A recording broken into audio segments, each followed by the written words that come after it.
All right, shalom, shalom. That's my song, and he'll always be in my heart. Love him to death. Let me open up my co-host Mike, and we're going to get started. Shalom, shalom, Brother Donia. How are you doing today? So far, so good, Sister Yana. Who is that? Frankie Beverly and Mays? Yes, sir. Oh, yeah, that's my favorite guy. Yeah, he put down some good music. And you know his music never gets old. It never gets old. Never. Yeah. That's a lot about our singers. A lot of the brothers and sisters that put music out throughout the years. You can play them over and over. They fit the times and the dates and everything. I go down memory lane all the time, man. I'll tell you, I got videos of people in concert. You understand? A lot of those groups in concert. You understand? Mm-hmm. Wow. They never get old with me.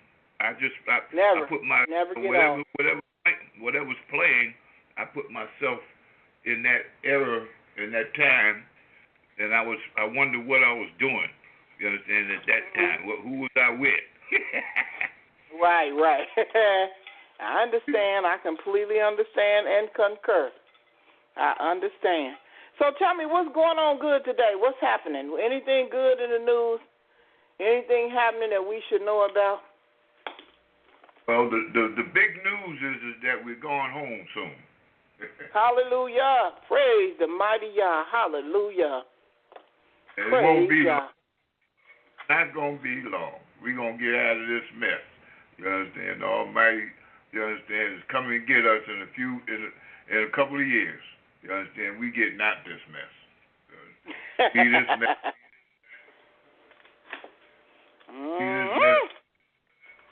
But you know, see, you know what's going on in the countries and everything, man. We don't have no dog in this fight.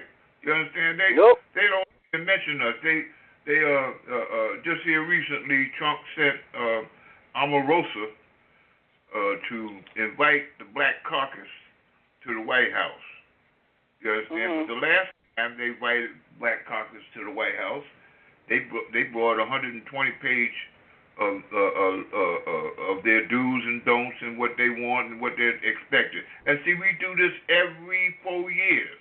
Every 4 years, we rush down there. We got our paperwork, and I'm asking a question here.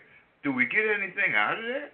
Where we at that? I mean, it seems to me we're in the same spot, if not worse. Yeah, true. That is so very true. They said that they ain't coming. I don't know how good that is going to be. You understand what that's going to do? You understand? But you know, the 100-page request. That's what it was, a request or begging or whatever they want to put, however you want to put it. You understand? You know, they didn't even answer. The White House did not even answer.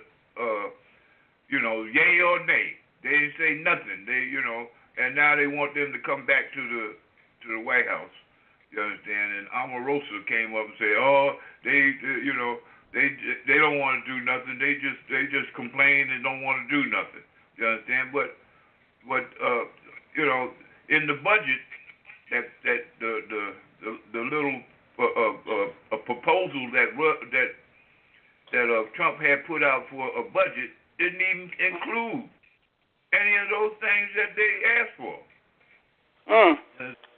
And they want them to come up there and they want to say, and Omarosa, she's a Trump person, she's a black woman, you understand, that one of his supporters, and she got a position with him, you understand, and he want to say that the Black Caucus don't want to do nothing, they just want to complain.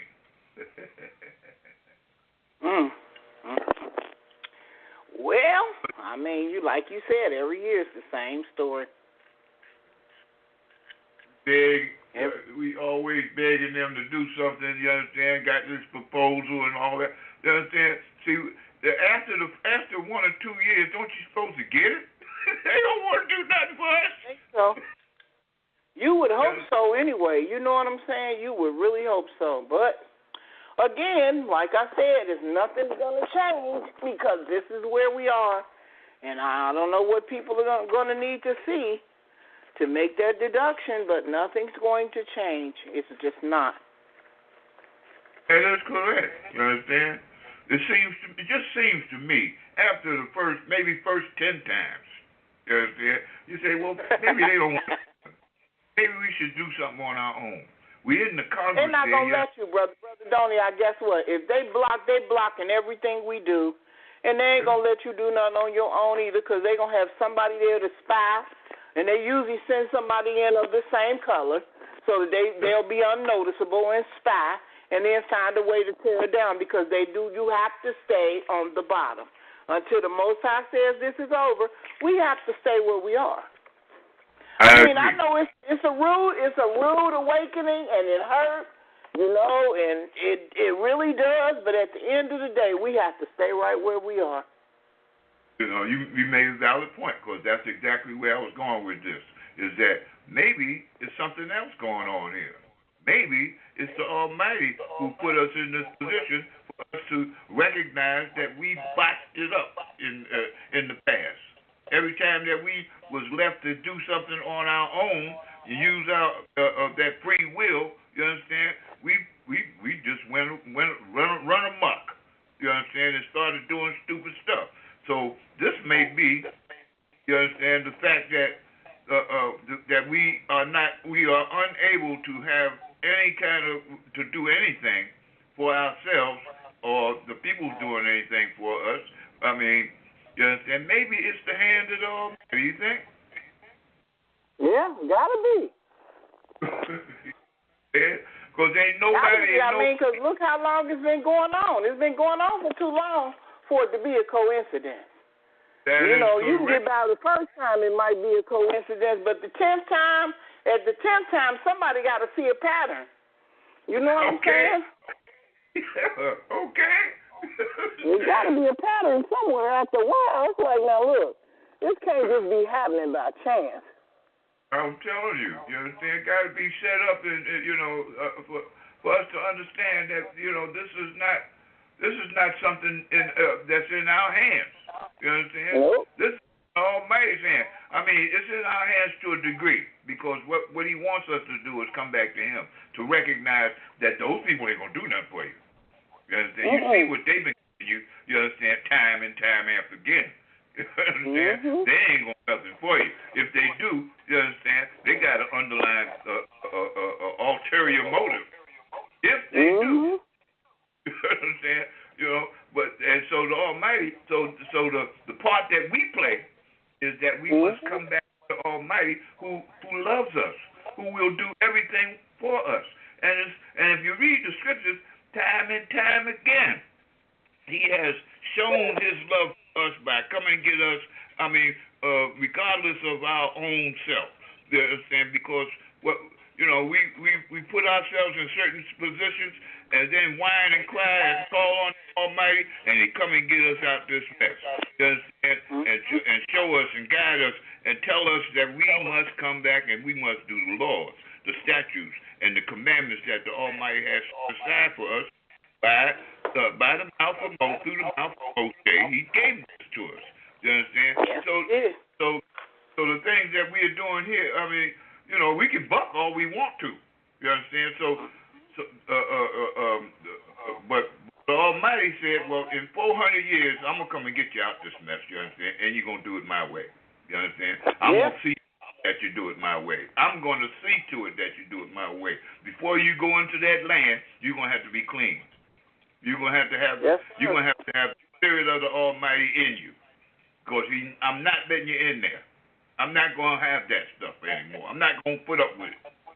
You understand? Yep, and you can't blame me.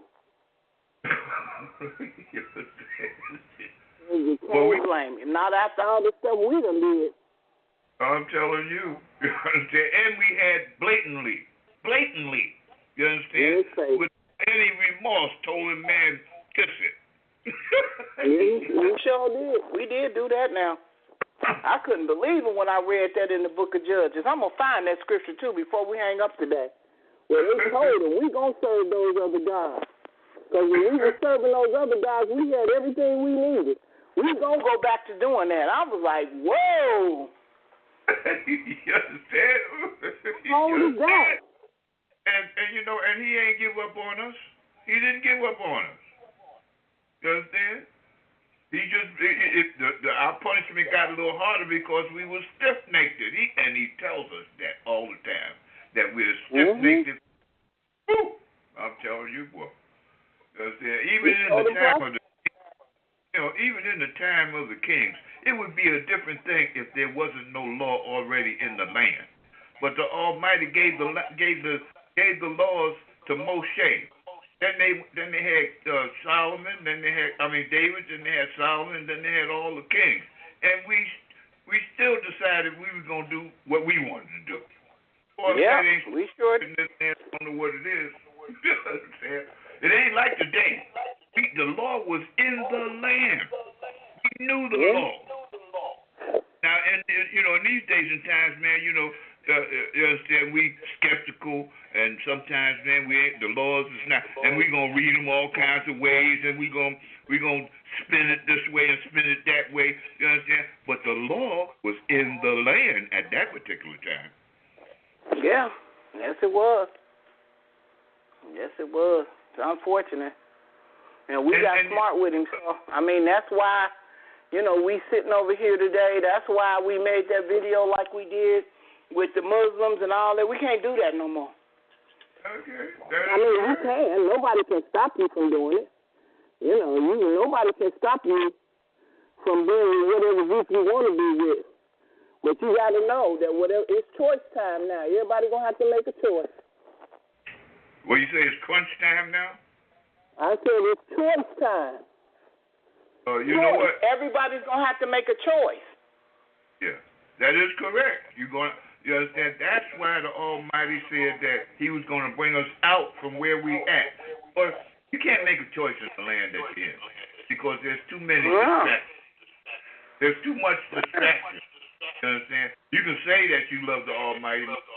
Somebody come up there. You can say you on a diet, but somebody bring one of them pies in front of your face. Yep, you're gonna eat. Yeah. So he said he's gonna bring us out of this place, so that we could get it right, man. You understand? So that he can bring the law back to our attention. You understand? And believe it or not, and what's so paramount about the laws is for us to live and die. Yeah, that's what he said. If we keep them. You understand? If you eat properly and you teach your brother properly, you understand, and give the Almighty the praise and honor and great glory, you understand? Then we and teach it to your children, so that they can teach it to their children, and they can teach it to their grandchildren, and so on. We live and not die. Yeah. That's what he said. If you understand the reality of it all, like you said, there's so many other things just in the way that's making it difficult. Yeah, it's difficult, man, because we could say on one hand, man, I love the Almighty, I'm gonna do the Lord, blah blah blah, but you let somebody put one of them pies in front of your face. Yeah. Wait a minute, a piece of pork. Some people eat that pork, they hide and eating it, they still eating it. Okay. Okay. They might not do it in front of your face, but they go behind They hiding and eating it. They eating it now. Yeah. Ooh-wee. They'll tell everybody that they ain't. And then, see, here's another thing. We're in a land, man, that we can't, you can't get past it. They got GMOs, genetically modified food. Yes, sir. All day. And see, that, we supposed to be supporting and eating our own grocery. The nation that does not feed their own self is subject to perish. Yes. Yes. Yes, yes. Well, that's one of the reasons why the Almighty gonna bring us out of this mess. You understand? This is a mess. I'm telling you, this is a horrible mess. Yes, it is. Yes, it is, Brother Donia. Yes, and it is. I was thinking today, man. I said, you know, this stuff right here is all prefabricated. You understand? You know, you know, it could fall apart at any minute. You know, we talking about how we got these satellites, and I was looking on the TV and it said we can't do without Wi-Fi. You understand? We didn't become accustomed to something that if they cut it off, we do. Yes, sir. You're absolutely right. You are absolutely correct. So, you know, that's why, you know, and as much as we say this over and over and over and over and over again, because we got to drive the nail home to let people understand this is real stuff right here. This is not any joke. I know yesterday was kind of tough for a lot of people to hear, especially people who were in Christianity and people who are not in Christianity. You know, these are the things that we have been given yesterday to be able to pass on to everyone to let them know. You know, if you realize that you're an Israelite and you have finally come into that consciousness that you're an Israelite, you know, we understand that it is a process. We understand that. A lot of people are in Christianity, they're Muslims, they're all over the place. But I have to say this in all fairness. The reason why we're in the condition that we're in right now is because we went serving other gods. We cannot serve those gods in those religions. Eventually, you will have to come out. There is no way we can continue to do those things and call on another God. We have got to come out and realize who the God is that we have the covenant with. This is a covenant that we had with him that we broke. Yes, it is. Absolutely. Absolutely, positively. You understand? We don't have no alternative. We can't live amongst the heathen. We cannot do it. How are we supposed to be holy? How can we be holy living amongst these folks right here? Especially, I'm talking about the air is not even clean. Because let me give you a prime example. When they run those air conditioners, you know what they do? It sucks all the hot air out of the house and it puts the refrigerant into your house. But that hot air, all of the stuff that you have in your house is going outside. You understand? So when you breathing all kinds of impurities. Oh, I know. That's why I don't like to run it. I'd rather just have the air blowing in from outside. I try not to run it at all. I really do. Yeah, but that's not the point that I was trying to make. I'm saying that we living in an unclean place. You understand? Yeah. Ain't nothing about this clean. So how can we be holy unto the Almighty unless we step out the picture, get out of this mess? Now, I'm not saying that we need to break away and start moving to other places and this and that and the other. That's up to you. That's not up to me. But it's set up. The Almighty said, after those 400 years, yes, then sir. I will bring people out. This is what the Almighty said. You understand? That's what he said. He's not going to let us stay amongst these folks. When and I can't say this enough, when the Almighty gave us Canaan land and told us to go in there and kill up all of those folks in that land. Why? Because they was heathenistic. We're such a gullible folk, you understand? We become a part of those people. And we're not supposed to. How are we supposed to be holy unto the Almighty and he going to be holy unto us? How's that going to happen? Yes. Nope. And you know what? We're just the same people as we were before. We're the same people. You know, and it's just unfortunate. But again, we say this again, you know, to understand who we are and what it takes to get where we need to go, we have to continually reiterate these things to the people so that they understand that we have to come together. We have to keep the laws, the statutes, and the commandments, and we have to be ready to repent at the finishing of our sentence. So for you all who don't know, we have 400 years to do in this land. And in this land is the tribe of Yehudah. We're in this land, and Yehudah has to go first. So therefore, we have to complete our sentence. We are at 397 some odd years. We have 26 months left. Not 26 years, 26 months before this captivity is over, before the curses that you read in Deuteronomy 28 has been done away with. So we have a lot of things that are going on right now, but the true Israelites, the ones who know the reason why we're in this captivity and want to be delivered, we have to start gathering our people together so that we can come together and repent to the Most High YAH over the things that we have done. Will we get everything correct? Can we clean up our whole life and straighten everything out? No. Because like he said, some things are going to have to take us to lead, get the proper instructions, get the proper training, the proper teachings, and then start to change things in our life. And that's the only way we're going to be able to do it, in my opinion. Well, everything is written in the scriptures. Everything that we want to know. How the scriptures was left on record for after 2,000 years. You understand? Now, it's been tampered with it. They tried to erase stuff. They've added stuff to it. You understand? But the Almighty, in His infinite wisdom, you understand, made it so we can figure this out, that we can figure it out. One thing that I found out, well, it's three things, that by us having these scriptures available to us, you understand, is that we must find out who we are. You understand? We can't be Gentiles. We're not Hamites. You understand? So the next thing is Shem, and it tells you, it reads it plain. They probably tried to get that out of there, but it's in there. We can understand that there was three sons that came from Noah.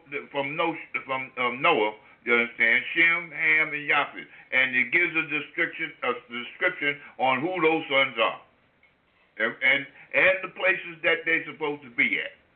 You understand? So, you understand? Once we find out who we are, the next thing is to find out who our power is, where our power lies. What, you understand? Who is our God? Once we find out who our God is, then the next thing is what is it for us to do in the latter days that's going to get us out this to be chosen? Because it reads in the scriptures and it'll let you know that there's certain things that you're going to have to do in order to be chosen by the Almighty. Well, guess what? In the book of Joshua 24 and 15, it says, "And if it seems evil unto you to serve the Most High, choose you this day whom you will serve, whether the gods which your fathers served that were on the other side of the flood, or the gods of the Amorites in whose land you dwell. But as for me and my house, we will serve Yah." Hallelujah. So we're going to all have to make a choice in a minute, because we have been inundated with all of this different stuff. It has been drilled in us with religion, from one religion to the next. We've had black leaders stand up and promote one God after another, whether it was Christianity, Muslims, Buddha, whoever. You know, we have been in this captivity, and He told us we were going to be made to serve other gods of wood and of stone. And now we're here. We're coming out of the curse. We're coming out of the captivity, or the mindset of the captivity. We're becoming conscious that we're not African American. We're not black. We're Hebrew Israelite. We're the people of the book. And the more we come into that consciousness, the more we realize we have to denounce all of this stuff. We have to divorce it. We have to be finally through it. And for some people, it's very difficult for them to do that because they've been doing it for so long. Yeah, of course. But the Almighty, it's not like the Almighty didn't know that, Sister Yaina. He knew. You understand? You know why He knew? You know why? You understand? It's got so many. It's because it's only going to be a remnant of people. He ain't going to put up with no whole lot of nonsense this time. Not at all. You understand? No. So all of that stuff, you understand? That's why it reads about the 2/3 is going to perish. 2/3 of us is not going to make it. You understand? Not going to make it. You understand? Because of our stiff-neckedness. Oh, you understand? That means some of our Hebrew Israelites that profess to be conscious is not going to make it. And it could be me. I'm praying to the Almighty on a daily basis, you understand, to like it says in Chronicles, I think it's Chronicles, where He says that, if you turn from your wicked ways, He will forgive your sins. I'm asking the Almighty to forgive my sins, please. You understand? Make me a part of it. At least bring my children into the fold. You understand? And it's not like they don't know. My children know because they was brought up in this way. You understand what I'm saying? They were born into the Hebrew understanding. So, but I understand because we don't have no foundation here. You understand? We got the Christian foundation. We got the Muslims foundation. They cemented in here into this thing like cement. You understand? And you can go there and they got a fabulous place to go to. And you understand? It's not that way because the Almighty told us that we can't get comfortable in this place. We're not supposed to get comfortable. We're supposed to recognize who we are and be prepared for us to get out of here when the time comes. Hallelujah. Yes, hallelujah. And a lot of people don't understand. They say, well, I don't understand it. It's confusing. Explain it to me. I'm not sure what you mean. This is all new to me. What do you mean, Hebrew Israelite? What do you mean, serving other gods? What are you talking about? Make it plain, simple. It's real simple. The God of Abraham, Isaac, and Jacob. He introduced himself to 3 men in that book. 3. It's only 3 that he took the time and introduced himself to. And that was Abraham, that was Isaac, and that was Jacob. And each time when he gave the word to Abraham, he told him that he was going to give birth to a son, and that son, the promise was going to come through that son. That's correct. And it did. It came through that son. And then he also gave a promise unto Isaac and Rebekah, and he told them which one was going to be the son that was going to get the promise, and it did. So he he introduced himself to those 3 men personally. He said, I'd like to take the time to introduce yourself. I'm the God of your father Abraham. He said, and if you do what I say, I will be your God too. And I want you to give birth, and those people that you give birth to will be my people. He said, and I'm going to make a covenant with you, and this is the covenant that I'm going to make. Now, when they did that, and Jacob gave birth to 12 sons, those 12 sons became the 12 tribes of Yisrael. These were black people. That is correct. These were our ancestors that we are talking about. Now, they went in, you know the story of Joseph. They walked into Egypt, and because there was a famine in the land, they walked into Egypt where Joseph was already there because his brother sold him. He became the vice regent of Egypt. And they stayed in Egypt for over 430 years. And when it was time for them to leave out of Egypt, Moses came on the scene. Y'all know the story. You've seen the 10 Commandments before. And as they walked out of Egypt, they were walking into the wilderness, becoming a nation. That is correct. Absolutely. And once they became a nation and they met the Most High, the God of Abraham, of Isaac, and of Jacob in the wilderness, he made a covenant with them. This is where you get the laws and the statutes and the commandments. These were the laws that he gave us to govern ourselves by. Absolutely. These are the laws that our forefathers broke. Not one time. Several Many times. Many times. And we agreed to the covenant. We agreed to the covenant. We sure did, Brother Donia. We stood in his face and said, all that you say we shall do. And Moshe told us in the wilderness, if you do not do this, these are the things that will happen to you and to your children and to your children's children. Well, guess what, people? Newsflash, we are the children's children's children's children that is reaping the repercussions of what our forefathers have done. That's absolutely correct. That's absolutely correct. You understand? And at some point, a light bulb got to come on over your head. Maybe we You would think, for real, you would really think. How many people have called me and said, now I know why we hate it so much. Now I used to ask God, what kind of God would allow us to be hated like we're hated? Well, guess what? Let me say another news flash. We did this to ourselves. That is correct. And we keep doing it to ourselves. When we reject the laws, the statutes, and the ordinances and the commandments. Because like you just mentioned, when we come to our senses, you understand, and we say, "Oh, now I get it." Do we make any changes?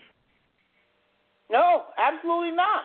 And you can go through the whole, that's why I say I watch these Christian pastors. I listen to them very closely now that they saying that we the Israelites. Oh, yeah, they have my undivided attention. And they still got it wrong. I heard one say the reason why we in this captivity is because we didn't choose Jesus. That's a lie.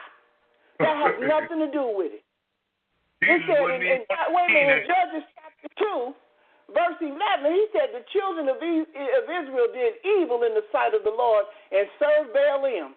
And they forsook the Lord God of their fathers, which brought them out of the land of Egypt, and followed other gods of the gods of the people that were round about them, and bowed themselves unto them, and provoked the Most High to anger.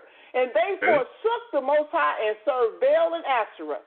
He said, and the anger of the Most High was hot against Israel, and he delivered them into the hands of spoilers that spoiled them. And he sold them into hands of their enemies round about, so that they could no longer stand before their enemies. This is the same thing that keeps happening over and over and over and over. And we sit back and wonder why they hate black people so much. Okay. Yeah, and you made a valid point. You understand? Is that you understand? We keep on doing the same thing. You understand? You know, and they got a thing out now. If you keep doing the same thing and expecting different results, what is that? Ain't that insanity?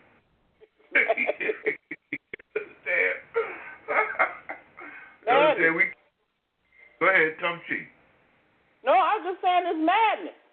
You know, and look again in Judges chapter 3, it said the children of Israel dwelt among the Canaanites, the Hittites, the Amorites, the Perizzites, the Hivites, and the Jebusites. And they took their daughters to be their wives and gave their daughters to their sons, and served their gods. Newsflash, you can't serve Allah and be a Hebrew Israelite. That is correct. That is absolutely correct. The same thing that got us in this condition, the same thing I'm reading to you right now, we doing right now, and some people just don't know. They don't know. You can't hold it against a person that just don't know.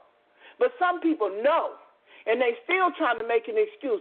No, absolutely, that's not who our covenant is with now. I ain't got nothing to do with who Allah is and who serve him, because guess what? Let me tell you how that worked out. At the Tower of Babel, when everybody spoke one language and everybody was building, Nimrod was building that Tower of Babel, the Most High came down with his angels, with his gods, and he confounded the language among everybody. And at that point, he chose Israel to be his own personal people, and he gave those other nations other gods to serve. He did that. That is their gods that they serve. But he chose Israel for himself. We cannot serve any other gods. That's correct.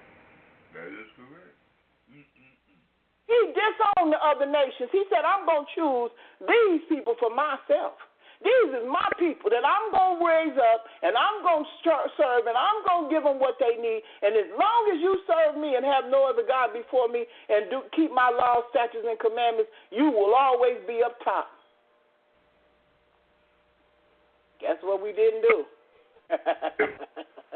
Yep.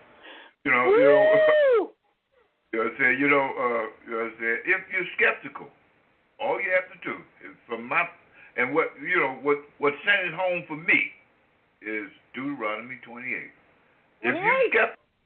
If you find out and you say, well, I don't think that's true, you understand, blah, blah, blah, you read Deuteronomy 28 and see who that fit. No other nation has been through what we. No other nation. All the other nations, you understand? And that just makes me understand even more how that this has to be set up by the Almighty, you understand, for us to come back to him. Because no other nation in the four corners of the earth is in the position that we in. No other nation has been through what we've been through. The so-called European Jew, you understand, the imposter, you understand, he wants to claim that he was in the land for 2,000 years. That's not even true. You understand? He's trying to use Esau, who was in the land for 2,000 years, but Esau sold his birthright, so he don't have no claim to nothing. No, sir. No, sir. And guess what they did? Go ahead, I'm sorry. Some cheat. No, I was just going to say, even in Judges chapter 3, it said the children of Israel did evil in the sight of Yah and forgot the Lord their God and served Balaam in the groves. He said, therefore, the anger of the Most High was hot against Israel, and he sold them into the hand of the Cushan, whatever the name is, the king of Mesopotamia. And the children of Israel served them for 8 years. And guess what he did? What did he say? He said, and when the children of Israel cried unto Yah, that Yah raised up a deliverer to the children of Israel who delivered them.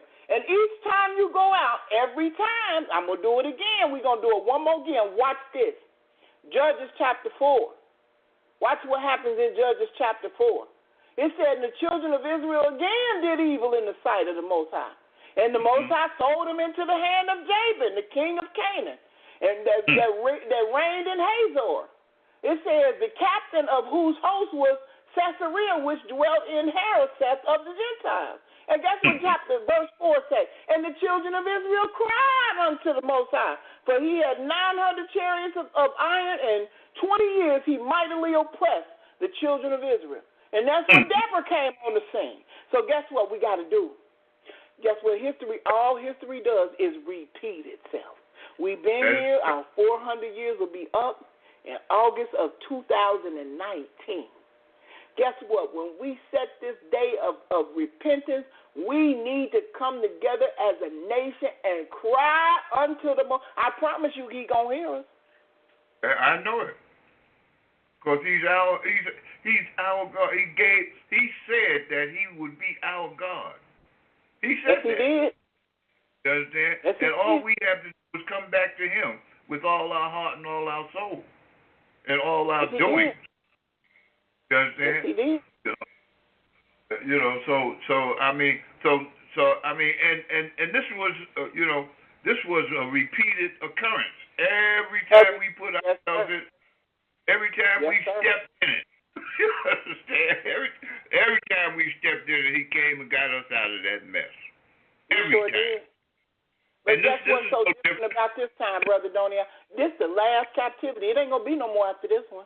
That's why I said, man, you understand, when He brings us up out of this captivity and brings us back into our homeland, into the land flowing with milk and honey after we go under the rod, you understand, the righteousness will flow from Jerusalem throughout the four corners of the earth, because there will be no more captivity. In fact, you're going to be responsible for your own self. That's right. You understand? That's right. I don't think that I really, and honestly, I don't think that we're going to have any kind of real problems like we have in today. You understand? It'll be one or two times that somebody mess up. That's all that got to be seen. When they get their punishment, it'll be proof positive. You understand? Guess what? Let me do it one more again. I'm gonna show you repeatedly over and over, so there's no misunderstanding as to why we sitting here. Judges chapter 6. And the children of Israel did evil in the sight of the Most High. And the Most High delivered them into the hand of Midian 7 years. And the hand of Midian prevailed against Israel. And because of the Midianites, which is the children that the children Abraham had with Keturah, the children of Israel made the dens, which are in the mountains and caves, and the strongholds. And so it was when Israel had sown that the Midianites came up and the Amalekites and the children of the east, even they came up against the children of Israel. And they encamped against them and destroyed the increase of the earth till thou come unto Gaza, and left no substance for Israel, neither sheep nor ox nor ass. For they came up with their cattle in their tents, and came as grasshoppers for the multitude. For both they and their camels were without numbers, and they entered into the land to destroy it. And Israel was greatly impoverished because of the Midianites. And guess what the children of Israel did? And the children of Israel cried unto the Most High.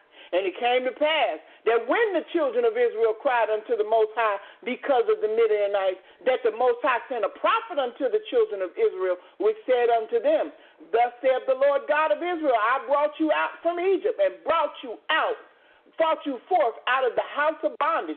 He said, I delivered you out of the hand of the Egyptians and out of the hand of all that oppressed you, and drave them out from before you, and gave you their land. And I said unto you, I am the Lord your God. Fear not the gods of the Amorites in whose land ye dwell, but ye have not obeyed my voice. I hope everybody listening, because I'm telling you, that's the key of us coming back to the Almighty. Got to come together and cry out. This is the thing that's going to change it.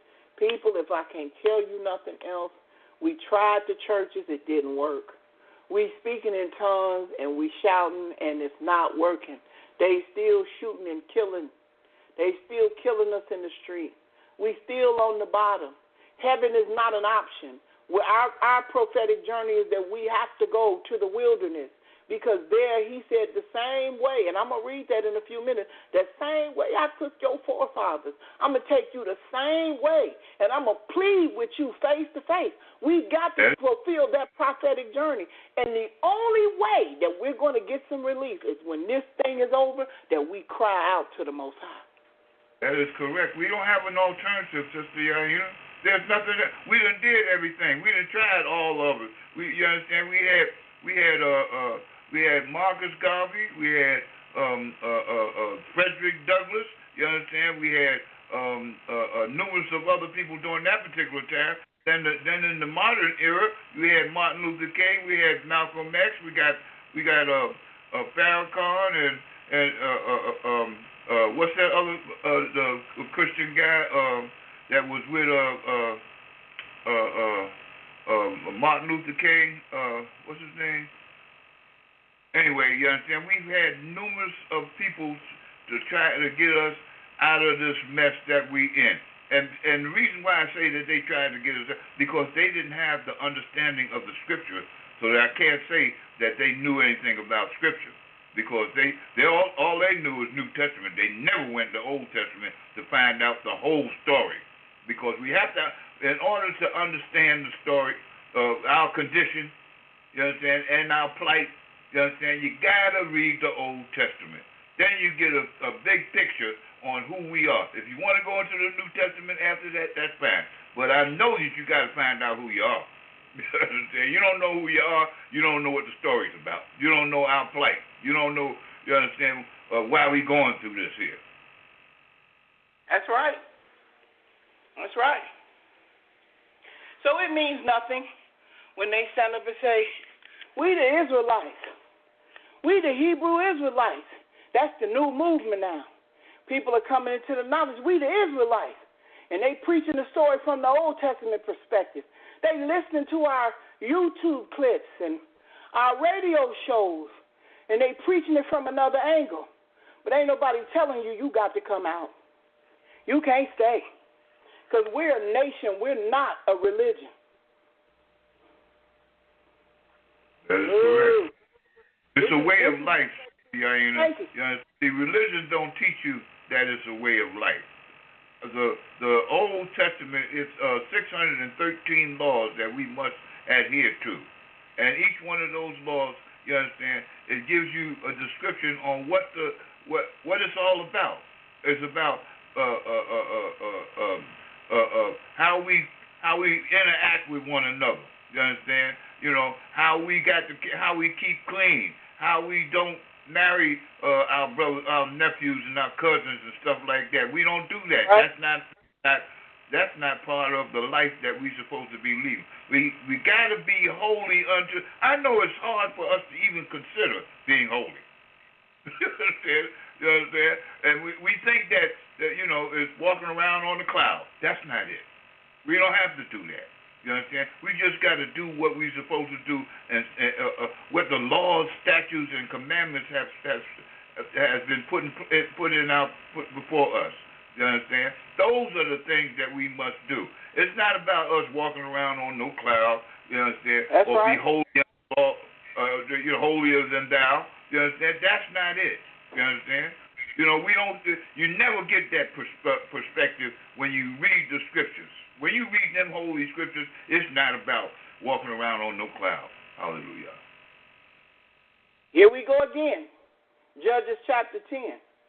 And the children of Israel did evil again in the sight of the Most High, and served Balaam and Asherah, and the gods of Syria, and the gods of Zidon, and the gods of Moab, and the gods of the children of Ammon, and the gods of the Philistines, and forsook the Most High, and served him not. And the anger of the Most High was hot against Israel, and he sold them into the hands of the Philistines, and into the hands of the children of Ammon. And that year they vexed and oppressed the children of Israel 18 years. All the children of Israel that were on the other side of Jordan in the land of the Amorites, which is in Gilead. Moreover, the children of Ammon passed over Jordan to fight also against Judah and against Benjamin and against the house of Ephraim, so that Israel was sore distressed. What do you think they did? And the children of Israel cried unto the Most High, saying, We have sinned against thee, both because we have forsaken our God and also served Balaam. And the Lord said unto the children of Israel, Did not I deliver you from the Egyptians, and from the Amorites, and from the children of Ammon, and from the Philistines, the Zidons also, and the Amalekites, and the Maonites did oppress you, and you cried unto me, and I delivered you out of their hands? Yet ye have forsaken me and served other gods. Wherefore I will deliver you no more. Go, and watch what he tell them. He said, Go and cry unto the gods which ye have chosen. Let them deliver you in the time of your tribulation. And the children of Israel said unto the Most High, We have sinned. Do thou unto us whatsoever seemeth good unto thee. Deliver us only, we pray thee, this day. And they put away the strange gods from among them and served the Most High. And his soul was grieved for the misery of the children of Israel. He said, we can't serve nobody else but Yah. Okay. That is correct. Come out of it. You can't stay in. And you know what? The Almighty had given us into these hands. He given us into the hands of these folks that we under right now, the Western culture. Yes, he told Abraham,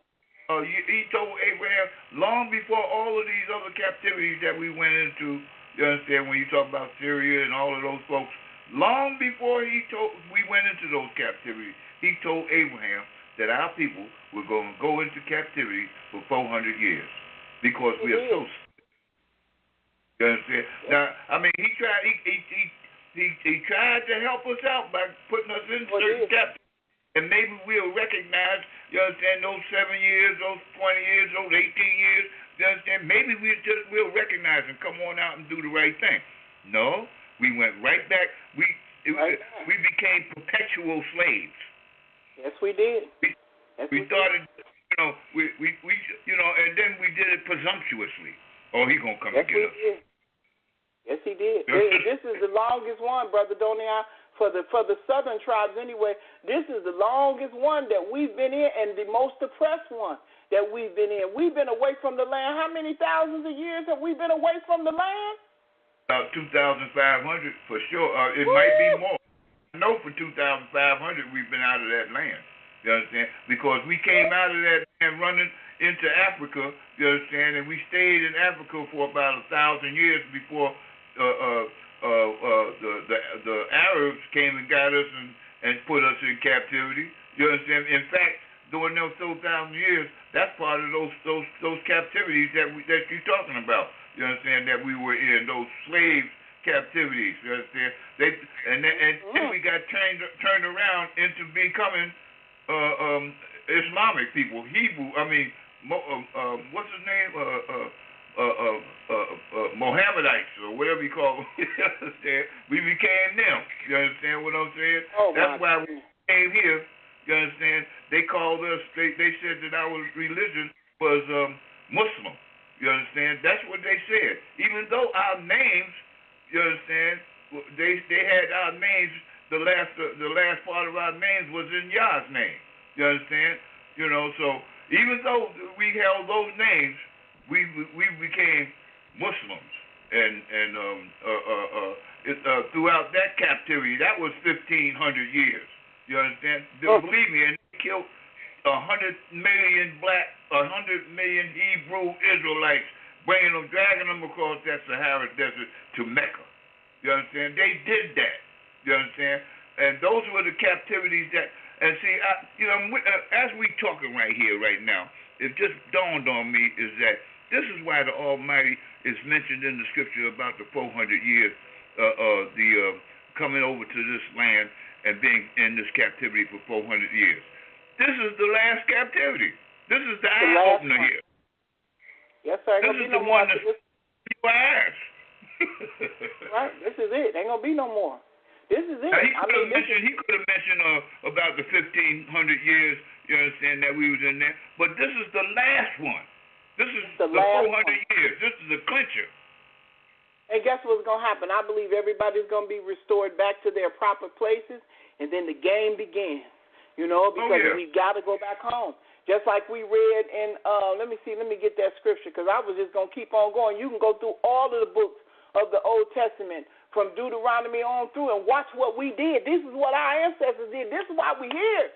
Can't nobody say because they didn't accept Jesus. That's a lie. We went and served other gods. There wasn't no Jesus in that. That's a bold-faced lie. There wasn't no Jesus during that particular time. Hold on, let me put this up. Ezekiel chapter 20. This is serious business. People don't believe this is real. This is real as it gets. It don't get no realer than this. And this is what it is. Yes, indeed. This is not nothing to play with, because he said, I am going to do this. I'm getting ready to handle this, and this is going to be handled. It will not be anymore. Won't be no more captivities. It will not be any more of that. It won't. And we've got to come to the conclusion and understand that it ain't going to be no more. That is correct. We have to recognize who our God is. Our God is the true and living Elohim who created everything. The sun, the moon, and everything. The galaxies, all of this stuff was not in existence. You understand? Until the Almighty created it. You understand? Put everything in its place. You understand? And what's so powerful about it? He chose Hebrew Israelites. He chose He chose Jacob and his sons and daughters to be his people.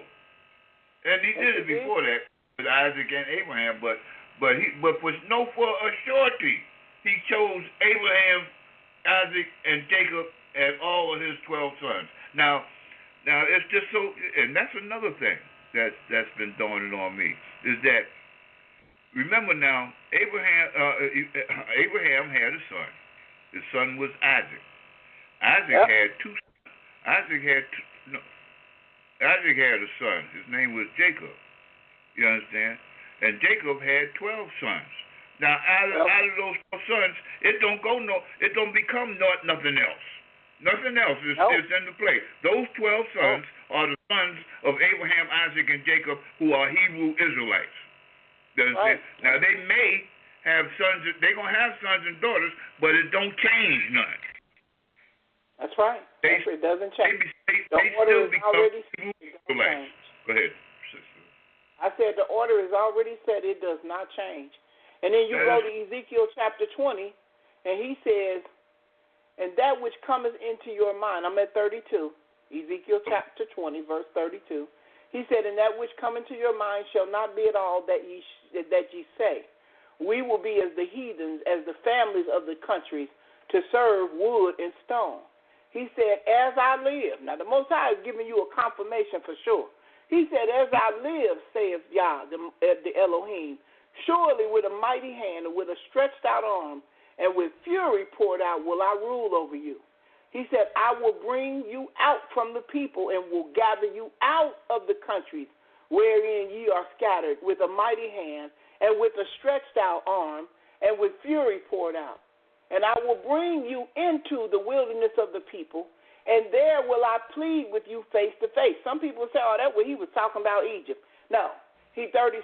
Like as I pleaded with your fathers in the wilderness of the land of Egypt, so will I plead said the Most High Elohim. He said, and I will cause you to pass under the rod, and I will bring you into the bond of the covenant. He said, and I will purge out from among you the rebels and them that transgress against me, and I will bring them forth out of the countries where they sojourn, and they shall not enter into the land of Israel, and ye shall know that I am YAH. He said, and as for you, O house of Israel, thus saith the Lord, go ye, serve ye everyone his idols hereafter also. If ye will not hearken unto me, but pollute ye my holy name no more with your gifts and with your idols. He said, there'll be no more of that. That's going to be the end of that. It won't be no more of that. That is correct. It ain't going to be no more of that. Then he talks about his holy mountain and how the thing is going to be set up in order and what he will accept and what he won't accept. These things are going to happen again. That is correct. We're talking about... we already in the wilderness. He didn't bring us into the wilderness. He said, I will bring you into the wilderness of the people.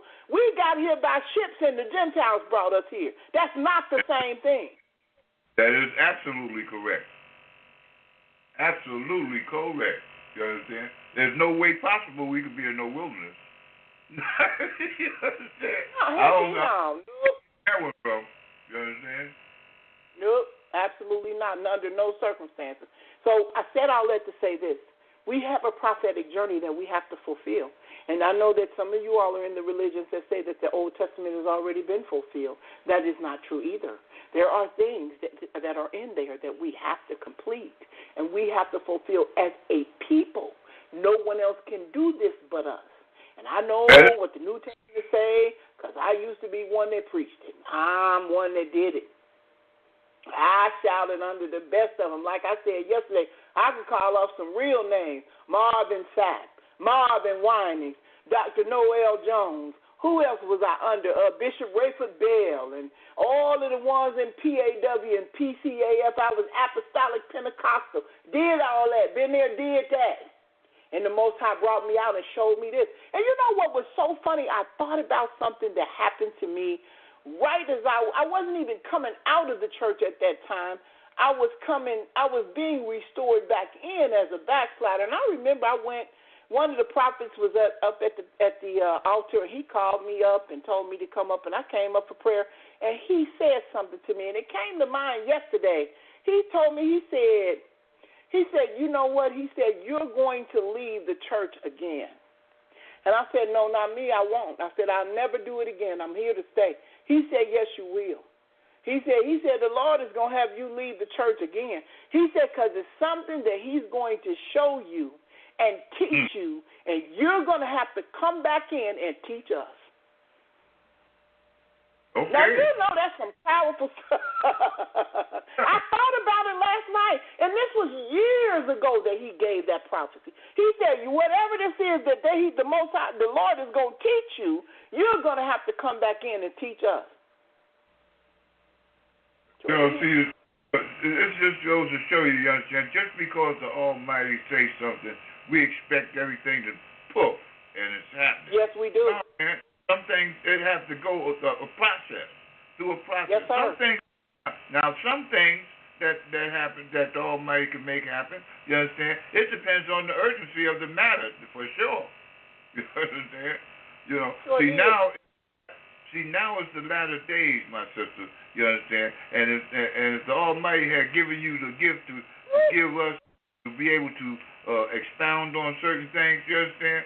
You know, this is the time to do it. You better believe it. And when I thought about that, I got the chills. I said, man, oh, man, oh, man. You know, and it's like, wow. Because, boy, do we have a lot to say. I mean, for real. Boy, do we have some things to show you. My goodness. And, boy, is it for the better. You know, because you talk about being free. I have never felt so more free in my whole life. You talk about hope. To know that I belong to, that he personally chose us, he did. To be his own people. That's correct. You know, certain things you had to get. No other family on the earth have I known. you had to go through a process, sister. You had to find out for sure. You understand? You had to, before you got this opportunity, you understand? You had to go through it and see, and certain things had to be presented before you. You understand? So that you could get this message. You understand? That you can give to everybody. You understand? It wasn't an urgent matter. You understand? Because the Almighty works on the urgency too of certain things. But He had to allow you to go through it so that you could understand what you're about to do. Oh my goodness, Brother Donnie, I got the chills yesterday when I thought about it. We're in Amos chapter 3. It said, "Hear this word that the Most High has spoken against you, O children of Israel, against the whole family which I brought up from the land of Egypt, saying, this is what I'm about to say, you only have I known of all the families of the earth. Therefore I will punish you for all your iniquities." Yeah. He said that. He said, "I've known no other people but you. I chose you to be a people unto myself. I've known nobody else. Nobody else knows me like this but you." That is correct. It's us. That ain't enough to send chills through you. I don't know this is us.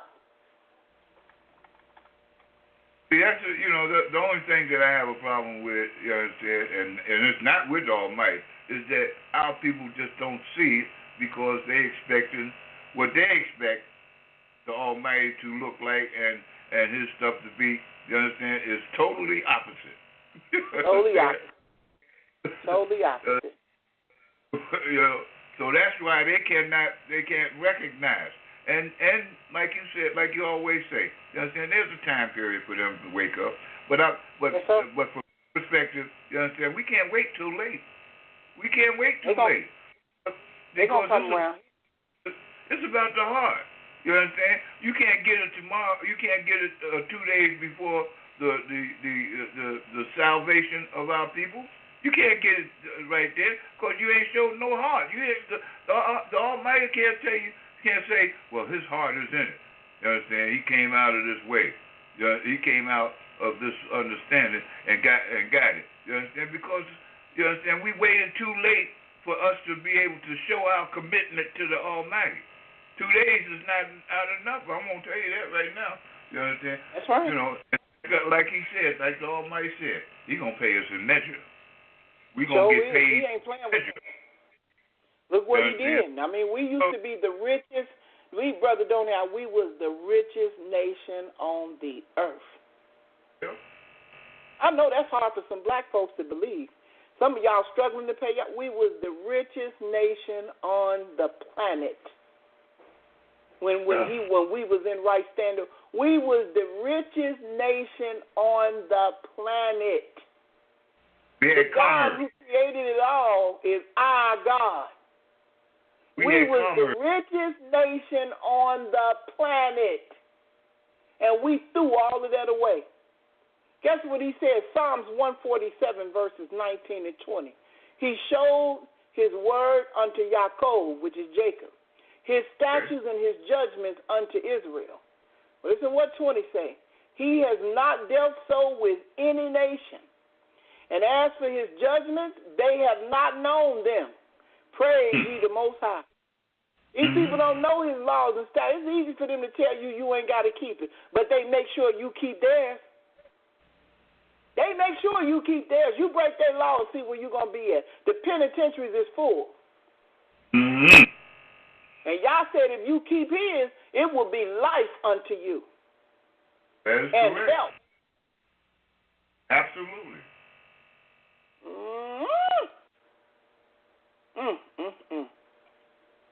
Crucial. Yes, sir. He promised us something. No, guess what He promised us at the end? I'm getting ready to bring it up right now. He said, I will. I'm going to make sure I get all these scriptures because I want you to have them right here. He said, Deuteronomy chapter 30. We're going to Deuteronomy chapter 30. He said, I will restore your fortune. We ain't going to be poor no more. Oh, that's coming back. He got to set this thing, he got to set this record right. He do. He going to do what he said he going to do because he can't lie. He said, this is what he said. He said, and it shall come to pass. Watch what he said. When all these things are come upon thee, the blessing and the curse, which I have set before thee, and thou shalt call them to mind among the nations where the Most High thy God has driven thee, and shall return unto the Lord thy God, and shall obey his voice, according to all that I command thee this day, thou and thy children, with all thy heart and with all thy soul. He said that then the Lord thy God will turn thy captivity and have compassion on you, and will return and gather thee from all the nations where the Lord thy God has scattered thee. And he said, and if any be driven to the outermost parts of the heaven, from thence will the Lord thy God gather thee, and from thence will he fetch thee.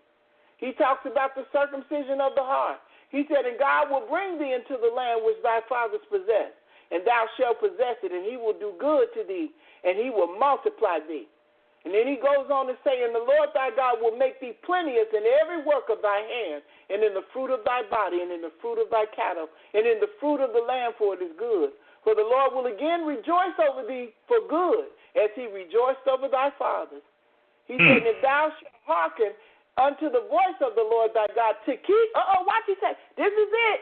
He said, to keep his commandments and his statutes, which are written in this book of the law, and if thou turn unto the Lord thy God with all thy heart and with all thy soul, for this commandment which I command thee this day, it is not hidden from thee, neither is it far off from thee.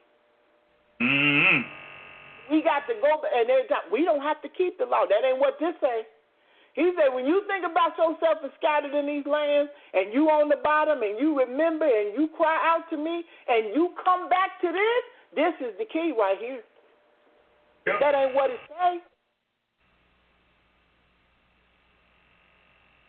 That is correct.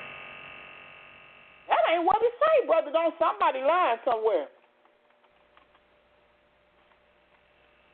Somebody lying. I really don't. I don't consider it being a lie. I'm talking about the church. Oh, well. You know what I mean is that, see, it was from my perspective. See, we have to go through this. We had to go through all of this stuff because we're supposed to be the people that give God the glory from the whole earth. You understand? We have to be brought very low. Remember, we was on high. You understand? And now we've been brought very low throughout the process of elimination. You understand? We had to lose all respect for the laws, the statutes, and the commandments. You understand? We had to go into this captivity here. You understand? Because we have to remember. See, the Almighty, when He created us, you know, because He had angelical beings at His whim, doing what He wanted them to do. You understand? He say rain, it rains. He say snow, it snows. He say sunshine, it shines. You understand? But He wanted somebody that was going to have this free will enough to be able to say, I see what the Almighty is. I love the Almighty for what He's doing. That free will, you understand? We're doing this here because we understand and we love the Almighty for this. You understand? Not, He didn't put us here that He could command us to do certain things or command us to love Him. You understand? We have to do this because we know that this is the right thing to do. You understand? So when we, you know, that's what all of these captivities and things like that, we had to be broke down. You understand? In order for us to come back up, you understand, in the name of the Creator. You understand? In the powers of the Creator, in the understanding of the Creator, understanding who we are and who our God is. You understand? And all the other nations will see the prosperity that the Almighty has bestowed upon us, you understand, after we accept the Almighty as being our true and living Elohim. You understand what I'm saying? And that we're going to do right. And they will see, and they will give Him praise and honor and great glory. That's the reasoning.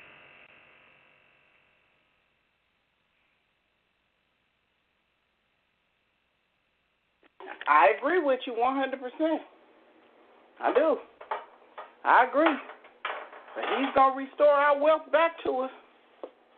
You know? We have to recognize who our God is. You understand? You know, and that we keep on, you know, see, what we keep on doing, we looking at the other nations as how green the grass is on their side of the fence. You understand? And when we get over there, man, it's a junkyard. You understand? And instead of us recognizing that and coming back to the Creator, you understand? We accept it and go with the flow. Yeah. Yeah. So, you know, when you talk about rich, because there's some trillionaires on the earth that we don't hear anything about. But when you talk about rich, y'all got to understand the God that created it all. He set the stars and the moon and the sun in place. He chose us to be his people. He gave us the things that he gave us. What about, let's see Isaiah chapter 61. He said, let's see where we're going to be at. Let me see where we're going. He said, verse 7, he said, for your shame, you shall, but ye shall be named the priests. Oh, let me go back up to 1. I got to go to 1. It said, the Spirit of YAH is upon me because the Most High has appointed me to preach the good tidings unto the meek. He has sent me to bind up the brokenhearted and to proclaim liberty to the captives and the opening of the prisons to them that are bound, to proclaim the acceptable year of the Most High and the day of vengeance of our Elohim, to comfort all that mourn. He said, to appoint unto them that mourn in Zion, to give unto them beauty for ashes and oil of joy for mourning, the garment of praise for the spirit of heaviness, that they might be called trees of righteousness, the planting of the Most High, that he might be glorified. He said, and they shall build the old waste, that they shall raise up the former desolations, and they shall repair the waste cities, and the desolation of many generations. He said, and strangers shall stand and feed your flock, and the sons of the aliens shall be your plowmen and your wine dressers. But ye shall be named the priest of the Most High. Men shall call you the ministers of our Elohim. You shall eat the riches of the Gentiles, and in their glory shall ye boast yourselves. He said, for your shame you shall have double. For your confusion ye shall rejoice in their portion. Therefore in their land they shall possess the double. Everlasting joy shall be unto them. He said, for I, the Most High, love judgment. I hate robbery for burnt offerings, and I will direct their work in truth, and I will make an everlasting covenant with them. And their seed shall be known among the Gentiles, and their offspring among the people. And all that see them shall acknowledge that they are the seed which the Most High has blessed. He said, I will greatly rejoice in the Most High. My soul shall be joyful in my God. For he has clothed me with the garment of salvation. He has covered me with the robe of righteousness, as a bridegroom decked himself with ornaments, and as a bride adorned herself with her jewels. He said, for as the earth bringeth forth her bud, and as the gardens causes the things that are sown in it to spring forth, so the Most High Elohim will cause righteousness and praise to spring forth before all the nations. He getting ready to put us back on top. That's right. Because we are supposed to be the priest unto the other nations. Sir. We supposed to be looked upon as the righteous people of the earth, and they will give him honor and glory as we give him honor and glory. You understand? Yes, sir. And believe it or not, see, the Almighty is powerful, man.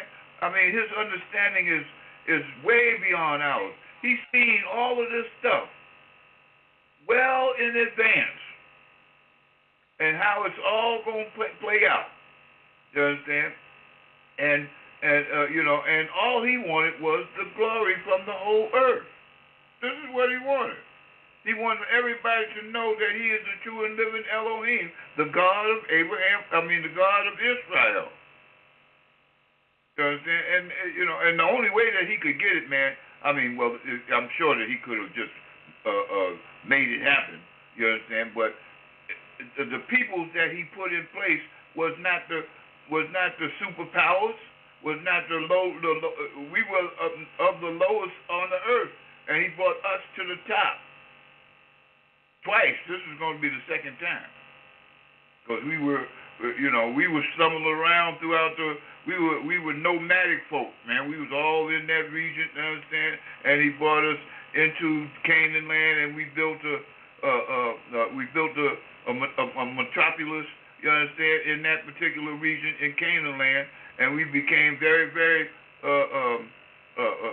rich. You understand? We had commerce, man. We traded with other nations during the time of Solomon. Whew. We had it. We were straight. You understand? Yeah. But then Guess what? Joel chapter 2. In Joel chapter 2, verse 25, he said, "And I will restore to you the years that the locust has eaten, the cankerworm and the caterpillar, and the palm worm, my great army which I set among you. And ye shall eat in plenty and be satisfied, and praise the name of the Most High your Elohim that has dealt wondrously with you. And my people shall never be ashamed. He said, and ye shall know that I am in the midst of Israel, and that I am the Lord your God and none else. And my people shall never," he said, "I'm nobody else's God but yours. And my people shall never be ashamed." He said, "And it shall come to pass afterward that I will pour out my spirit upon all flesh. Your sons and your daughters shall prophesy. Your old men shall dream dreams, and your young men shall see visions." Mm-hmm. He's talking about our people, the people that he loved, the apple of his eye. That's right, because we got to be the priest. Can't nobody else be the priest but us. We have to lead the way. Nobody else can do that. That's why I say with Christianity, let me make this disclaimer. I believe in the whole Bible, but I know it's something else missing, because we have to be restored first. In our captive state, not knowing who we are, this thing has not fulfilled itself, and these are the things that we have to do to make it happen. That's correct. That is absolutely. And it's an individual. I'll be honest with you, Sister Yaina, it's an individual thing. Yeah. Hallelujah. Because if you don't accept the truth and the decision that you make, you understand, to do the law, statutes, and ordinances is an individual thing. It's not about the group. You understand?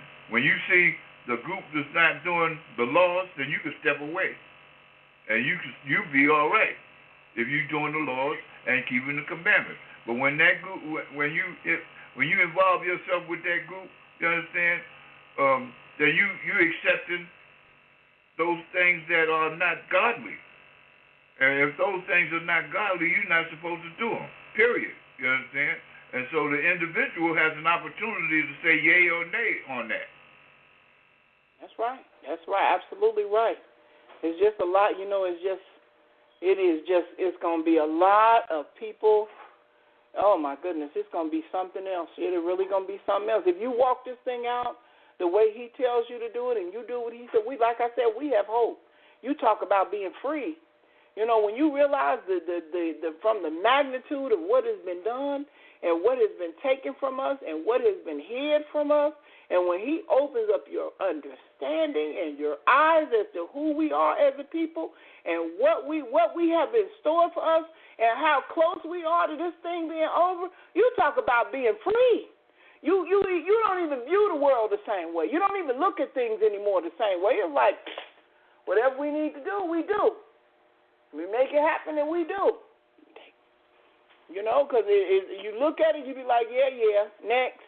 What else? Yeah, well, I'm not going to get excited over that either. Next. What else? Because we have a hope. This is not our land. This is not where we were supposed to be. We were brought here by force because the Most High made it so. He did that. Because of the disobedience that I just read you in all of those scriptures, he got tired of it. He said, I'm not accepting it no more. It's time for them to go into captivity. That is correct. Did you hear what he said? He said, man, I ain't accepting that no more. You understand? Yeah. I mean, you give me an excuse you understand? How does he put it? He says that you speak to me with your lips, but your heart is not. Mm-hmm. Yes, you can tell me anything, but your heart ain't there. That's right. That's right. And he knows us. He knows us as a people. He calls us a stiff-necked bunch of people. He said these people hard-headed. He do. He calls us a hard-headed bunch of folks. And you know what he told us even in the curse? He said you're going to be an astonishment to everybody, and we are, because the other nations look at us like, what is wrong with them? How come they can't get it together? I don't understand what's wrong with these black folks that they can't get it together. They just can't seem to get it together. And I want to say so bad, it's the curse. It's just the curse. It's the curse. But the curse is about to be lifted. Because when the Most High put you under a curse, you curse for real. And he said that what is that the other nations are saying, who is the nation that has the God so near and so nigh unto them? Yes. Yes, and he answers them when they call. Yes. Yeah. And we don't recognize how almighty he loves us. He said that. We are his people.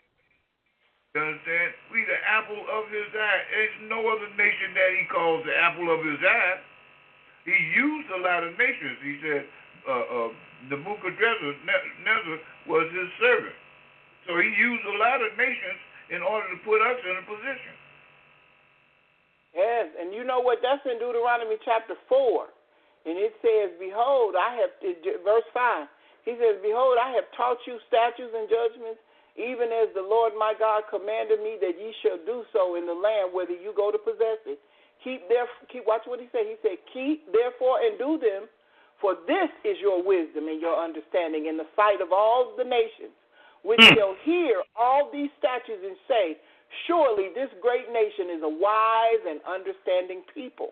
And then he says, for what nation is there so great, who has God so nigh unto them, as the Most High, our Elohim, is in all things that we call upon him for. He said, and what nation is there so great that has statutes and judgments so righteous as all this law which I set before you this day? He said, only take heed to yourself and keep thy soul diligent, lest thou forget the things which thy eyes have seen, and lest thou depart from thy heart all the days of thy life. He said, but teach them thy sons and thy sons' sons. The people, he said, well, once we line up and start keeping these laws and these statutes and commandments, the people are going to say that is a very wise and understanding people. That is correct. Let me grab on to their coattail. But guess what? Now we doing what we see the heathens do. If they tattoo up, we tattoo up. If they shave their hair off on one side, we shave our hair off on one side. If they get a tattoo at the butt crack, the women got tattoos at the butt crack. If they dye their hair blonde, we dye our hair blonde. It's like we robots. Tell you. And we're supposed to be a peculiar people, a holy people. That's correct. Absolutely. They used to follow our lead. They used to follow our lead. Now we follow their lead. So do. We sure do. We sure do. You know, and these are the things that and then they tell us, oh, you don't have to keep that law. That law done away with, not from what I just read, not from what I was told. We have to do that as a nation. That's the laws that he gave us to govern us as a people. We got a dietary law, which he tells us what we can eat and what we can't eat, and what we can feed to the stranger. We have a moral law where he tells us we can't sleep with our daughter's husband or our son's daughter-in-law, or we can't sleep with our aunts and our uncles, and we can't marry our sons and our daughters. That's what that law is all about. And then we have the ceremonial law where he gives us high holy days to remember what he did for our forefathers when he brought them out of the land of Egypt. That's correct. Then he gave us a sacrificial law for us who believe in the New Testament. We believe that has been fulfilled, and the judgment law is under grace so that we're not murdered because we're doing this in captivity. So once we get back to our proper state, then we'll be able to do what we need to do. But in the meantime, we got to do the best we can. And one thing we cannot do is serve other gods. So again, you like he said, choose this day what you're gonna do, because you can't. There's no way to stay up in those religions and reap the promises that's coming with us. And if you stay when we on our way to the wilderness, you just read what he said. I'm gonna purge out the rebels from among you. That is correct. Absolutely. He's gonna purge out the rebels. You're either gonna get it on the front end, on the back end, and it would behoove you to straighten it out now. That is correct. Absolutely. But all of those are not marrying into those other nations, don't do it. Don't do it. That's right. That's right. You are not allowed to marry other people from the other nations. Now, for some of you who all have already done it, you can't be held accountable for what you didn't know. You know, and the Most High is going to do right by all of us. He knows what he's doing. And we're not never telling nobody to divorce nobody or anything. We're not saying that. But if you are not married and you're contemplating it, that is one of the laws. We were not allowed to give our children to the people of the other nations. That is correct. Absolutely correct. That was a law. That's a law. You're absolutely right. You understand? What? Of the 613 laws that we got to follow. We cannot marry into the other nation. That's what we've been doing, and that's what's keeping us, that's what's holding us down. You understand? Look what happened to Solomon. They got in it, he had, I think it was an exaggeration myself, you understand? 600 wives and 100 concubines, you understand? But they got in his ear, and they was building all kinds of stuff right in Jerusalem. All of those different deities was popped up in his courtyard. Oh, did he got in big trouble? Yes, he did. And he'll tell you that in Ecclesiastic, don't he tell you all of that? That's what he said. That's what he said. That's exactly what he said. Yes, indeed. Yes, indeed. He made some blunders. See, we don't make mistakes, boy, when it's dealing with the Creator. We make blunders. You understand? No, dude. He know it all. Really, huh? I said, you right, because he know it all. It's really a tragedy when we do something stupid. You understand?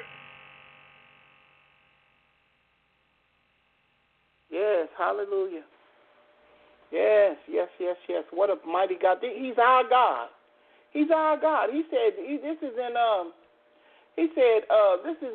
Isaiah chapter 45, verse 4. He said, for Jacob my servant's sake, and Israel mine elect, have I called thee by thy name. I have surnamed thee, though thou hast not known me. He said, I am the Lord, and there is none else, and there is no God beside me. He said, I gird thee, though thou hast not known me, that they may know from the rising of the sun and from the west that there is none beside me. I am the Lord, and there is none else. There's nobody else. He said, I'm running the show, and guess what? He's our God. Absolutely. The God of the universe belongs to the poor black people that they call niggers. And they people just don't want to believe it. They said, no, say it ain't so. Not them folks. It could be anybody but the niggers. No, I don't believe that. I refuse. I won't accept it under no circumstances. Them folks, there's something wrong with them people. Ain't no way that those are the people of the Most High. No, not them. It could be anybody else but them. I refuse to believe it's them. But guess what it is? That is correct. And it's going to be proven in a little while. Oh, Not very long. Not too That's long. very long. He made a covenant with us. He said, I made a covenant with you. Yes, he did. In the next 10 years, we're going to be well on our way. On our way. I predict that. Yes. We're going to be in our land. It might not I hope be so, as Brother Donia. I really do. I hope so. I'm looking forward to it. I hope so. I really do. I can't. It might not be established as we going to have it, but we're going to be in our land, and we're going to be well on our way to establishing our kingdom the way it's supposed to be. You understand? See, it's not going to, everybody thinks that it's going to just be poof, and it's going to be, it's going to happen. It's not going to happen like that. We're going to have to work at it. Remember now, we dishonored the Almighty YAH. We got to pay. We got to feel it every day. You understand? And for us to get us a stack, and that's not to say that he's not going to multiply and manifest things put things in our path to help it along. You understand? Because of and it has to be contingent on our obedience. That's right. That's right. I agree with you 100%. It's a lot. It's a blessing. I mean, it is. It's just a blessing. Like I said, you talk about hope. You talk about hope? Oh, my goodness. You know, we don't have to hate anybody. We don't have to pick up a gun. We don't have to pick up a knife. We don't have to do anything. All we have to do is get on our knees and call out to the Most High and tell him how sorry we are. You read every time we've done that, he sent a solution. Every time we've done that, he sent somebody, a prophet, by to show us how to get out of it. And this is the last one. It's going to be no more, so you can get on board. You understand? We're gonna be in the land of decision. You understand? Where you're gonna be able to make your decision. You understand? And I hope you choose wisely. You understand? Because that's where it's gonna be. You ain't gonna get you ain't gonna get a chance to make no two mistakes here. No, this is serious right here. And they know this. A lot of them study this scripture like we do. They know it. You know, they do. They know it. You know, it is something that we have to understand for ourselves who we are. Because once you know it, it don't matter whether they know it or not. That is correct. Absolutely. You understand? Because you're responsible for your own cardio. You understand? You're not responsible. You're responsible for yourself and your family. Because if you go astray, you do a disjustice to your family. Because guess what? They looking for your guidance. They looking for your guidance. Yes, they are.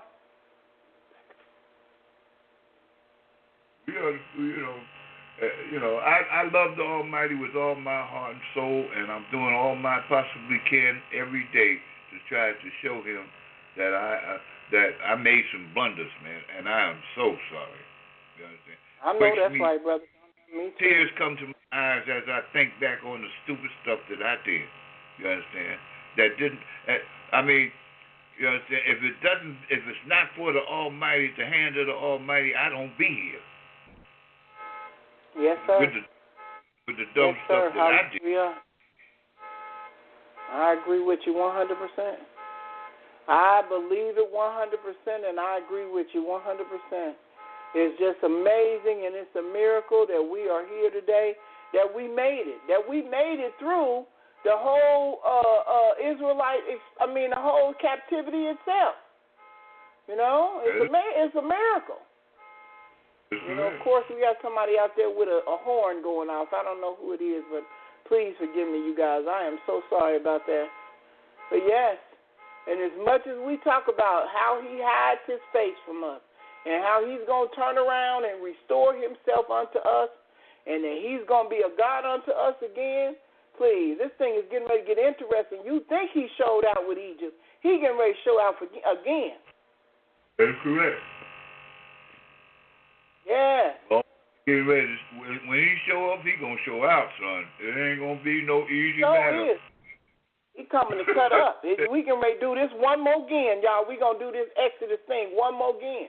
And we on our way up out of here. That ain't no joke. Ooh-wee. Critical. Thank the Almighty with all our heart and all our soul that He is our God. He chose us to be His people. You understand? If we don't be His people, we are lost folk, boy. Oh no, we do. Guess what? They tried to convince us that we was too. They tried to convince us that it was over. Oh, don't worry about it. You can just go to heaven with us, and everything gonna be all right. You don't need to do nothing else but just know you're going to heaven and you're gonna be blessed. Tell them no thanks. We gonna pass on that one. Tell them we'll pass on that when you go to heaven. We going where YAH is, because He told us He was gonna meet us in the wilderness. So whoever taking you to heaven, we gonna pass on that one. We won't be on that boat, friend. No, sir. Don't have at it. What? Yes, sir. Yes. Well, now watch what he say. Okay, check it out. Here go another one. I just got to keep giving it to you. Ezekiel chapter 39. He said, "Therefore, thus saith the Lord God, now will I bring again the captivity of Jacob, and have mercy on the whole house of Israel, and will be jealous for my holy name, after that they have borne their shame and all their trespasses, whereby they have trespassed against me, when they dwelt safely in their land, and none made them afraid. He said, when I have brought them again from the people, and gathered them out of their enemies' land, and am sanctified in them the sight of many nations. For they shall know that I am the Most High, their Elohim, which caused them to be led into captivity among the heathens. But I have gathered them unto their own land, and have left none of them any more there. Neither will I hide my face any more from them, for I have poured out my spirit upon the house of Israel, saith the Most High Elohim." Critical. Critical. That's correct. He said, "And the heathen shall know that the house of Israel went into captivity for their iniquities." Why? Because they trespassed against me. Therefore hid I my face from them, and gave them into the hand of their enemies. So fell they all by the sword. According to their uncleanness and according to their transgressions have I done unto them, and hid my face from them. So y'all go ahead and go to heaven and have fun. I'm going to the wilderness where I know y'all's going to be. Because He said, I won't hide my face, no, I'm going to turn around. I'm going to face Him one more time. And it's the last time. We won't be separated no more. Boy, you talk about some hope. Ooh-wee. It don't get no better than that. You know, and He's also, didn't He say that He was going to dwell amongst us in Yes, Jerusalem? He did. Yes, He did. So how are we going to, what's the purpose of going up there in heaven? Well, you know, that's what they selling. So, you know, that's what they selling. They want you to come along with them. I'm not going nowhere with them. I'm going wherever y'all is. Nope, have at it. You good. I'm going with the Most High. The children of Israel have to go to the wilderness and meet Yah on this earth. He said He was going to dwell amongst us in Jerusalem. Yes. That ain't happened yet. That has not happened yet, and we're not there yet. And there's nothing you can say. That's why I say it's too many things. Like we said yesterday, it's too many things from the Old Testament to the New that have not been fulfilled. And we're trying to rush this thing along and skip past some stuff and make this happen right now. No, there's some things that have to take place first, and then what happens will happen. But no, we don't have to do all that. That's not something that He said we have to do. We have to do first things first, and He wants us in the wilderness, and I'm going to answer that call. I'm going. Hallelujah. Well, I hope to meet you there, because I'm telling you, man, if be the will of the Almighty, man, I'm asking Him to save my soul. Spare me. I want to be a part of the cut. Me too. Well, you know, I think that in the wilderness is where He's going to make the cut. So I believe we are going to have a chance to make it there. And it's once you get there, because it's going to be the same bunch of folks. It's going to be the same bunch of hard-headed folks that went the first time. It's just their descendants is going to be there.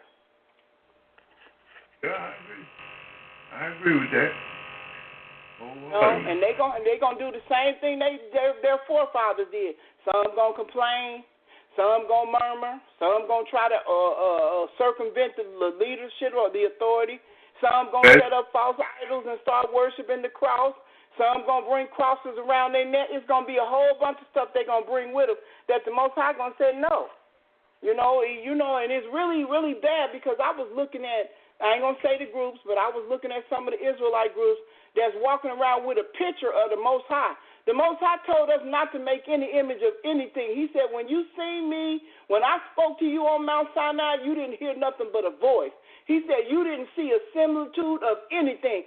Don't make anything to represent anything, whether it's male, female, fish, animal, anything. He said, do not do that, and they doing it. They walking around with these pictures of what y'all supposed to look like, and the Most High told us, don't make no image of anything. I agree. You're absolutely right. Breaking that, we still breaking the law. You know, see, a lot of us. How they get away with that? How come they don't see that? He said, don't do nothing. You didn't see nothing. All you did was hear a voice. You know, so that's misunderstanding and the teachings that they being taught. You understand? Because matter of fact, you know, see, that's the problem with us. We let somebody else tell us what the scriptures tell us is telling him, and we go by that. We don't read for ourselves to see what anything is, whether that's true, what he's saying out of his mouth or not. We don't question his stuff. You understand? Or him or her. You understand? We do not question it. We just go along with what they say. You understand? Because, and for one thing, it says explicitly that you're not supposed to make no images of the altar. No nothing. No paintings, no drawings, no nothing. He said nothing. Don't make nothing to represent nothing.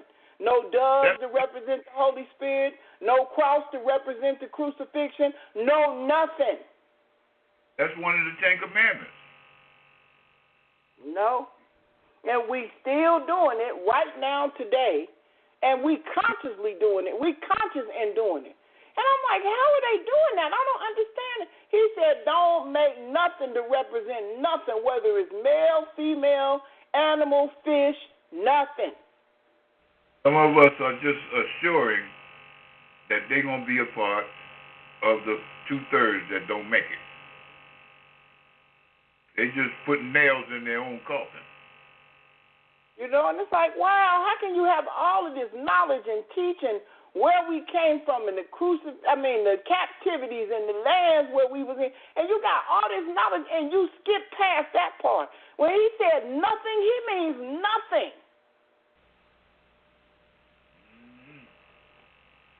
That is correct. Social.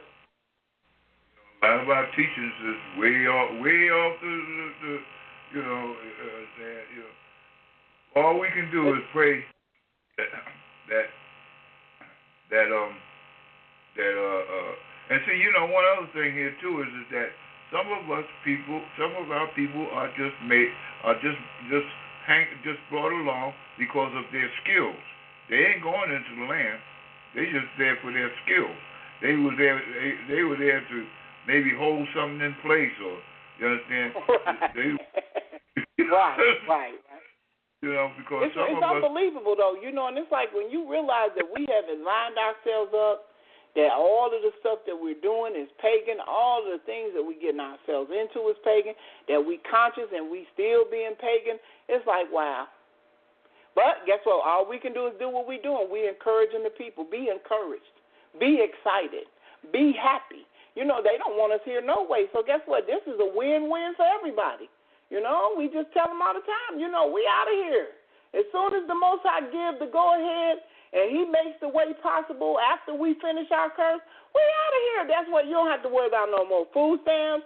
You don't have to worry about the deficit being in welfare no more. You don't have to worry about Social Security no more. You don't have to worry about any sort of social programs no more. You can get rid of all the ghettos and all the low Section 8 will be gone. Look at how much money you'll have left when we leave.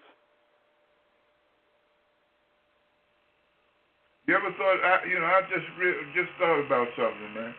You know, we always talk about the reparations, but see, I'm looking at it from this aspect here is that if they gave us that reparations, you understand, or gave us some money, some of us will never leave here.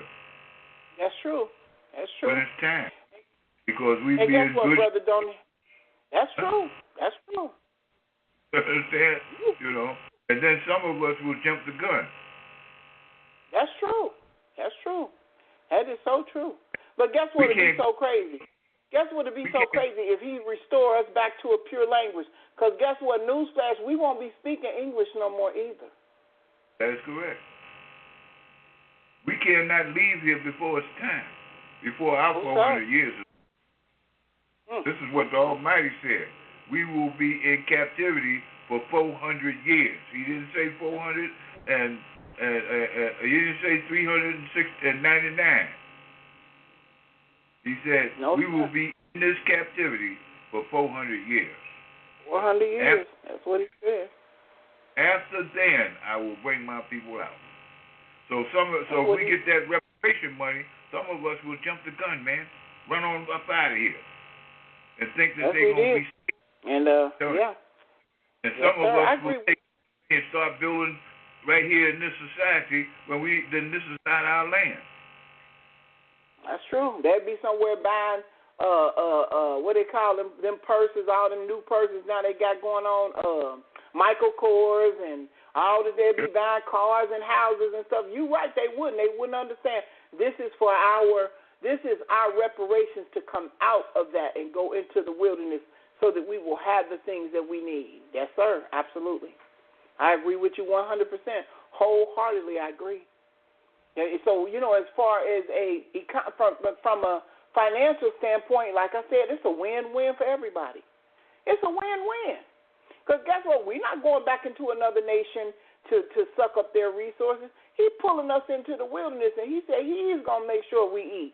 He's going to make sure that the water's going to spring up out of nowhere and the fruit trees is going to pop up out of nowhere. We won't depend on anybody. We won't be eating no more GMO foods and all that stuff no more. It's going to be real spring water, and we're going to know what real fruit tastes like and what real fish tastes like. And we're gonna eat, and he's going to feed us and sustain us and protect us. You think I'm going to stay here and not go there?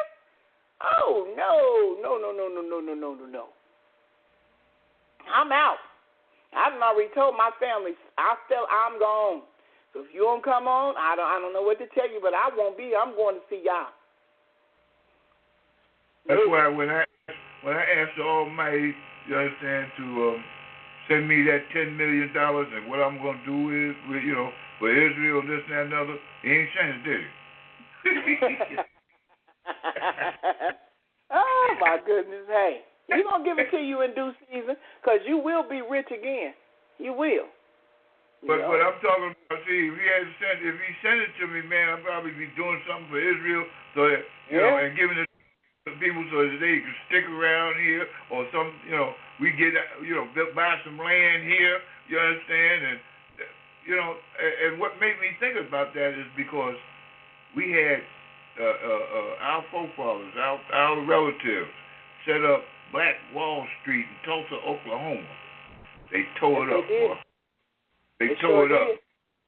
It's a sad case.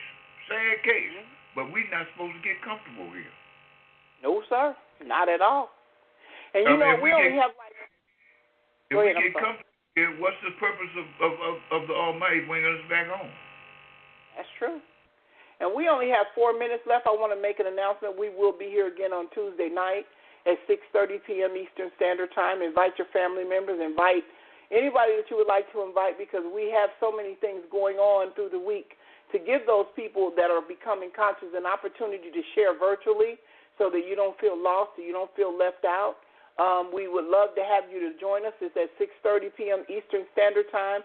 The same phone number, 718-664-9551. On Thursday night at 7 p.m. Eastern Standard Time, we have our Bible class where we actually go through the scriptures chapter by chapter, verse by verse. And then on Saturday night, we have our Sabbath day class, which is our supernatural class, where we deal in issues and things that are a little above the norm. But, that class has seemed to be packed out here lately.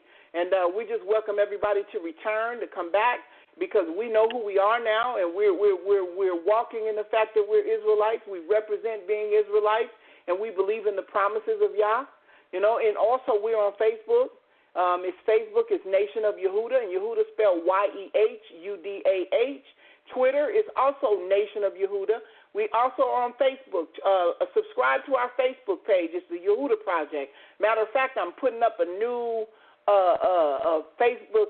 YouTube clip right now, so that you guys, I'm in YouTube. You know I'm not too good with that social media stuff, but subscribe to our YouTube page.